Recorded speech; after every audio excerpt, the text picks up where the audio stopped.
તો નમસ્કાર દર્શક મિત્રો, આપના શહેર જિલ્લા તેમજ રાજ્ય અને દેશ વિદેશને લગતા તમામ સમાચારોની અપડેટ એટલે કે ન્યૂઝ નેટવર્ક યુટ્યુબ ચેનલમાં આપ સર્વે સાથીઓનું ફરી એકવાર સ્વાગત છે। દર્શક મિત્રો, દેશ અને વિદેશમાં ઘટતી અવનવી ઘટનાઓની માહિતી તેમજ રાજકારણને લગતા સમાચારોની અપડેટ તેમજ દેશ વિદેશમાં ઘટતી અવનવી ઘટનાઓની માહિતી સૌથી પહેલાં મેળવવા માટે અમારી યુટ્યુબ ચેનલ ન્યૂઝ નેટવર્કને અત્યારે સબસ્ક્રાઇબ કરી લેજો અને બાજુમાં આપેલા ઘંટડીના નિશાનને પણ દબાવી દેજો, જેથી અમારા અવનવા વિડીયોની અપડેટ સૌથી પહેલાં તમારા મોબાઈલમાં મળી જાય। દર્શક મિત્રો, સૌપ્રથમ રાજકારણને લગતા સમાચાર ઉપર એક નજર કરીએ તો ગુજરાતમાં છેલ્લા ઘણા સમયથી બોમ્બથી ઉડાવી દેવાની ધમકીભર્યા મેલ મળી રહ્યા છે। ખાસ કરીને કોઈ જાહેર સ્થળો જેમ કે એરપોર્ટ કે સરકારી કચેરીઓને ટાર્ગેટ કરવાનો પ્રયત્ન કરવામાં આવતો હોય છે।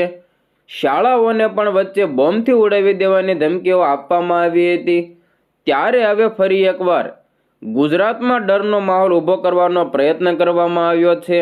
જે આ દર્શક મિત્રો, ગઈકાલે સત્ર શરૂ થતાં જ પહેલા દિવસે ગાંધીનગરમાં ગુજરાત વિધાનસભાને ઉડાવી દેવાની ધમકીભર્યો મેલ મળ્યો હતો।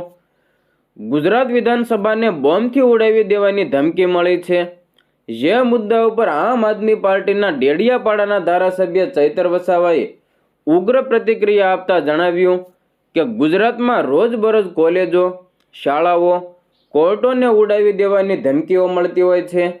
આજે તો વિધાનસભાને બોમ્બથી ઉડાવી દેવાનો મેલ દ્વારા ધમકી મળી છે, ત્યારે ગુજરાત સરકાર અને ગૃહ વિભાગને મારી વિનંતી છે કે આધુનિક ટેકનોલોજીથી આવા લોકોને પકડીને એવા દાખલા બેસાડવામાં આવે કે રોજે રોજ મળતી ધમકીઓ અટકી જાય।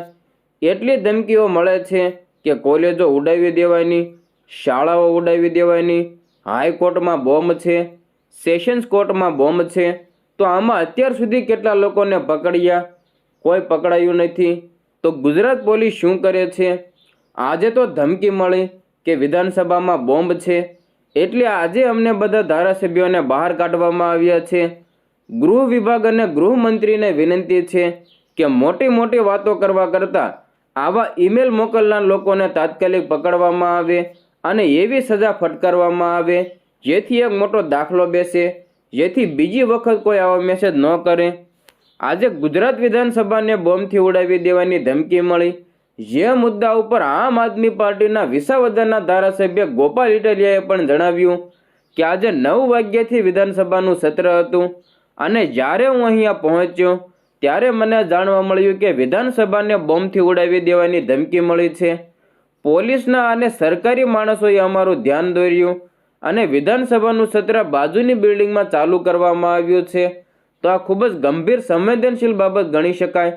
જો ગુજરાત વિધાનસભાને બોમ્બથી ઉડાવી દેવાની ધમકી મળતી હોય તો આ ખૂબ જ ગંભીર બાબત છે।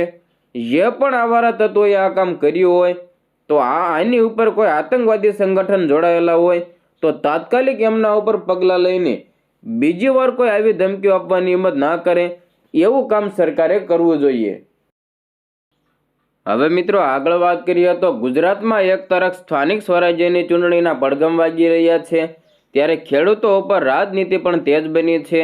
સ્થાનિક સ્વરાજની ચૂંટણી પહેલાં હવે દરેક પક્ષ કે નેતાઓ ખેડૂતોના મુદ્દે ચૂંટણી લડવા માટે મથી રહ્યા છે।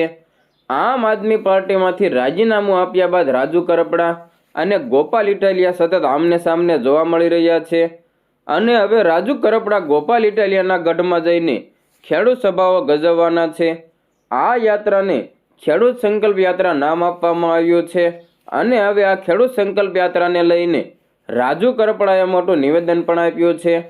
મિત્રો, ખેડૂત સંકલ્પ યાત્રાને સફળ બનાવવા માટે મોટી સંખ્યામાં ખેડૂતો અને મજદૂરોને જોડાવાનું રાજુ કરપડાએ આહવાન કર્યું છે। તેમણે જણાવ્યું કે છેલ્લા 40 વર્ષમાં ક્યારેય ન જોઈ હોય એવી બિનરાજકીય ખેડૂત યાત્રા સૌરાષ્ટ્રના તમામ જિલ્લામાંથી પસાર થશે। મોટી સંખ્યામાં ખેડૂત યાત્રા અને સભાઓમાં સામેલ થઈ ખેડૂતોની તાકાત બતાવશે। તમામ જિલ્લા અને તાલુકા મથકે કિસાન સમિતિ બનાવવામાં આવશે। તમામ વિસ્તારના ખેડૂતોના પ્રશ્નોની યાદી તૈયાર કરવામાં આવશે અને આવનારા સમયમાં યોગ્ય નિરાકરણ માટે લડત પણ લડવામાં આવશે। રાજકીય પાર્ટીઓ ખેડૂતોના માત્ર વોટ બેંક તરીકે ઉપયોગ કરી રહી છે। ખેડૂત સંકલ્પ યાત્રાના સંપૂર્ણ કવરેજ માટે તમામ પત્રકાર મિત્રો અને વડીલોને પણ ઉપસ્થિત રહેવા માટે નમ્ર અપીલ કરવામાં આવી છે.